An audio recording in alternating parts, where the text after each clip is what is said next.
What's up, Brian Tong here, and welcome to the Apple Bits for everything good and bad inside the world of Apple. There is so much to talk about after Apple's iPad Pro, MacBook Air, and Mac Mini event. So you know how we do it. Let's get into my reactions, and you betcha, we're going to start with the star of the show, the iPad Pro. And you know how I feel about the iPad Pro, but when you already know about 90% about a product and it still delivers, that's not easy to do. But the iPad Pro, oh yeah, it did just that. Now, the whole time they were talking about it, I was just going, wow, wow, oh, wow. I couldn't help myself. Liquid Retina, I'm all about that. And some of you were like, where is OLED? Look, I don't want OLED on the iPad Pro unless it can get that 120 Hz smooth as butter refresh rate, and it can't just yet. That refresh rate is also important for a more accurate and responsive Apple Pencil, so I'm 100% happy that they didn't go OLED, because you take that out and it makes it a lesser product from the previous generation. Which then makes you think about the iPhone XR and wonder, why didn't they put ProMotion in that? They could have, and it's because they didn't want it to have a feature that the XS or XS Max couldn't. Duh. Now, the new Apple Pencil now magnetically attaches to the side. Finally, thank you. Taking a page from the Surface Pro that I've been begging for, and it charges it at the same time. And USB-C on the iPad Pro. You sure you don't want that now? Because you can now charge other devices like your iPhone when it's connected to the iPad Pro. I'm sorry, that ain't a good Apple. It's a rad Apple. Yeah! Oh yeah, and with the A12X processor, this thing has serious processing chops, and they even came at the Xbox One. To put it another way, the iPad Pro delivers Xbox One S class graphics performance in a product that's 94% smaller, and there's no AC cord required. Oh, dang. I was dying on that one. Like, Sony ponies are saying, see, they couldn't call out the PS4, while the Xbox shed another tear. And don't at me, I love both consoles, but the iPad Pro is not without a few tiny warts. Apple failed to mention the removal of its 3.5mm headphone jack, and why would they? If Apple doesn't address it, it's not an issue, right? And some of you might be sick and tired of me still wanting to keep the headphone jack on pro-level machines, but I'm not alone. Especially if Apple is featuring DJs and music professionals in their keynote saying they love the iPad. Guess what? I'm sure those people also like a headphone jack, and it's not on the iPad Pro. Apple touted their game console level graphics. We got a cameo from my homie Mike Wang rocking the NBA 2K19 on an iPad.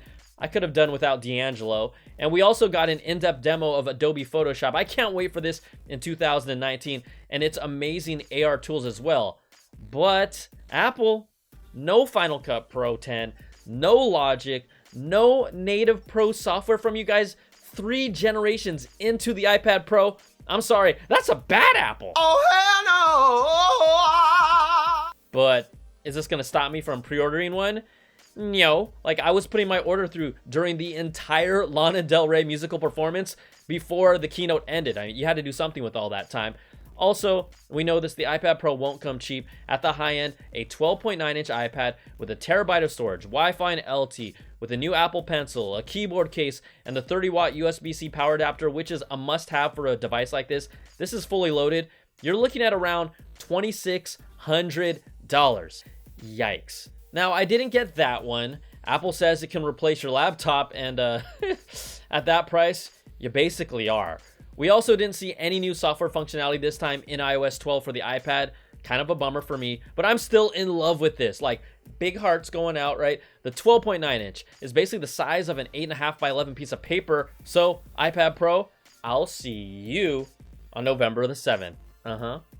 All right, the MacBook Air gets a revamp and gets it up to speed with the current MacBook Pro line with a Retina display and a tapered design that calls back to the original MacBook Air. I'm 100% behind this whole Touch ID with the physical keyboard and its ultra slim design. That's something that I wish I could have. This is really their sleek, sexy consumer laptop, but it isn't one for me because I require a lot more power for content creation. Now, for most users, it's going to be real nice. It's the first real change in design and performance that it's had in about 4 years for the Air. And it's been revealed that it's using a 7-watt Core i5 Amber Lake Y processor, which helps with lower power consumption. This is Apple's longest lasting laptop at roughly 12 hours. they've opted not to go with the traditional 15-watt U-series chip that could have offered even more gains of performance, but this is, again, the entry-level laptop now. And by entry-level for Apple, we're talking about a $1,200 price point, which isn't really an entry price point to me. It also puts them in this kind of weird spot where the lesser powered and smaller 12-inch MacBook is still available on their store starting at $1299. Now, that just doesn't seem like an Apple thing to keep it around, but they're doing it, and yeah, it's a little confusing. So the MacBook Air, it's a good Apple. Ooh.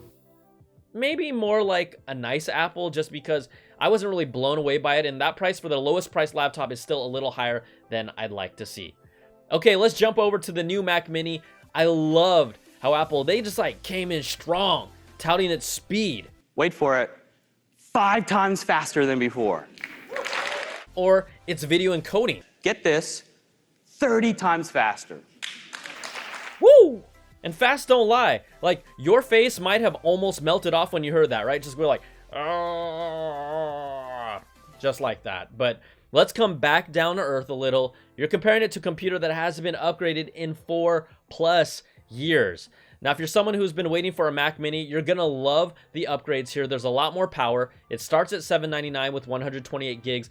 But then let's be real, not many people are going to just go with that model. And if you max out the configuration, you're talking about a $4,200 machine that has enough power to convince some iMac owners to just pair the new Mac Mini with the display. Now, I think across the board, Apple made great improvements with the products they announced. We didn't see new iMacs. Apple teased us talking about the iPad mini, but we saw nothing new there, with my gut telling me that thing's going to be gone in the next 2 years.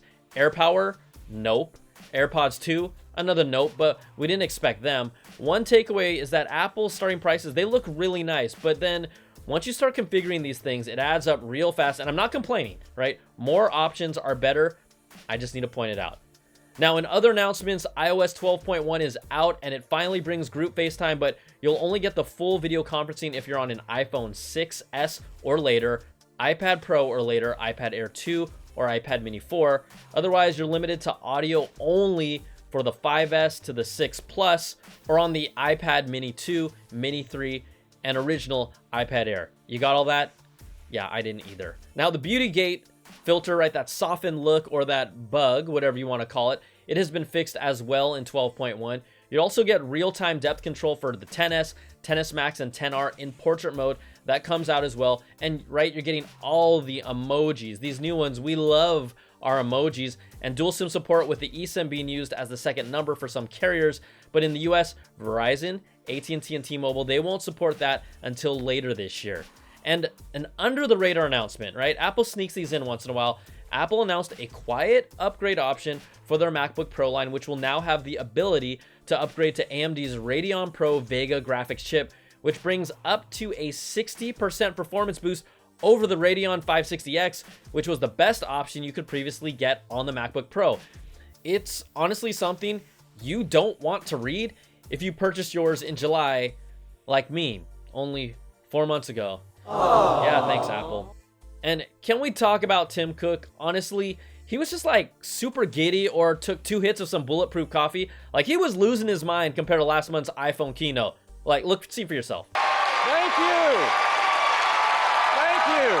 What we all want in a MacBook Air is a Retina display and a whole lot more.